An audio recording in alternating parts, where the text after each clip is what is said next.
When I first started going through my divorce, I never thought I was going to be a whole person again. And I never thought that I was going to be healed. There was just so much anger, and there was so much hurt, and there was so much disappointment that consumes you so much. You just can't picture yourself ever being happy, ever feeling good, ever enjoying life again. The night he called and said he wasn't coming home, I was in shock. I was just devastated. I couldn't sleep. I cried all night. I was just totally broken. I had been married 33 years. It was a total nightmare. How could this be happening to me? Why is this happening to me? While I was going through, I think, the worst part of the divorce process, I really did feel like it was the end, that was it. There were no second chances, and I didn't deserve one because I failed. That's a hard part about the divorce, because you're going through a true grieving process. And the grieving process is one which, you go through all the stages: sorrow, anger, everything else. And everybody's in a different state. Certain situations or certain music or who knows what, somebody that looks like him from behind that I'm not expecting can throw me into a tizzy, and I think, oh, I'm hurting so bad, I can't stand it. Why did this have to happen? And everybody kept saying, it takes 2 years, it takes 2 years, give it 2 years. And I'm just like, I can't get through the next 6 months. Don't talk to me about 2 years from now.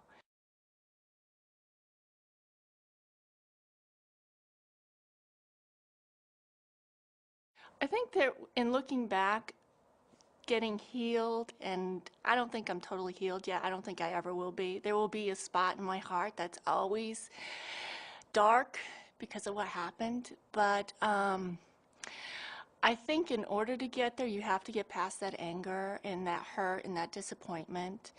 And time does heal that. It does go away. Just breathe. Breathe in and out. Don't look at it as one day at a time. That's way too big at that time in your life when things are painful. 1 second at a time, 1 minute at a time. And then there'll be 5 minutes will go by, then an hour, then a day. And so I still do that if I'm feeling anxious or if things aren't really going well. Just breathe. Prayer, spiritual direction, and being kind to yourself. When you have bad days, and oh man, I still do going into 5 years. But I know that this feeling will pass a lot quicker if I don't block it. It's okay to be sad, it's okay to be angry.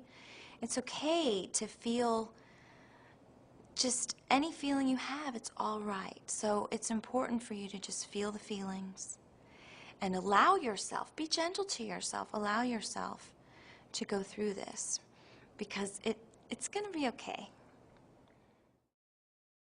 One of the things I found is very important when we talk about any kind of grieving is also the prayer life of the individual and also reconciliation, because a lot of the anger requires some form of reconciliation, and the reconciliation is what brings you back closer to God. I guess you could say I was blessed having very supportive family, friends, and even my kids, and that really helped a lot, more than any therapist or any other outsider could. These people were willing to help, and I learned that if they offered you help, to accept it. I am a firm believer that nobody ought to go through a divorce without counseling, that you need to find a trusted counselor, someone who has your same values that you can go to, and then you need to find either that same person or someone else that your children can go to. I sort of think if you know someone else, a second person, the children need to be able to go so that they don't have to worry for 1 second about hurting mom's or dad's feelings. They can just have somebody they can talk to. It has been a journey, let me put it that way, for all of us. And one thing I learned that is, if you yourself are positive and want to move on with your life, then they seem to follow suit and do the same. And that's what I see in my family particularly, that everybody seems to be back on track now. And it didn't happen right away, but I'm very happy to say that it does seem to be heading that direction, and everybody seems to be moving on with their lives. I didn't think I would ever be in a Mass without crying.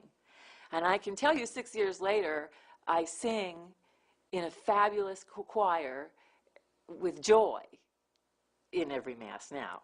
So, you know, that is healing illustrated. Just be good to yourself and understand that you're doing the best you can, and it works. It's worked for me every time.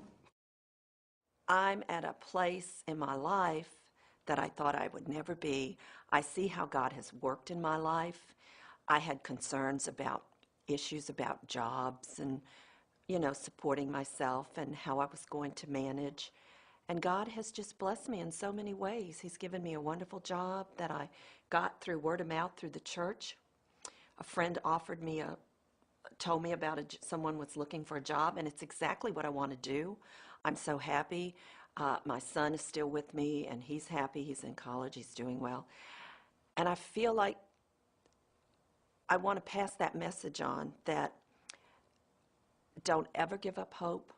Don't ever stop trusting in God, because He'll be there for you.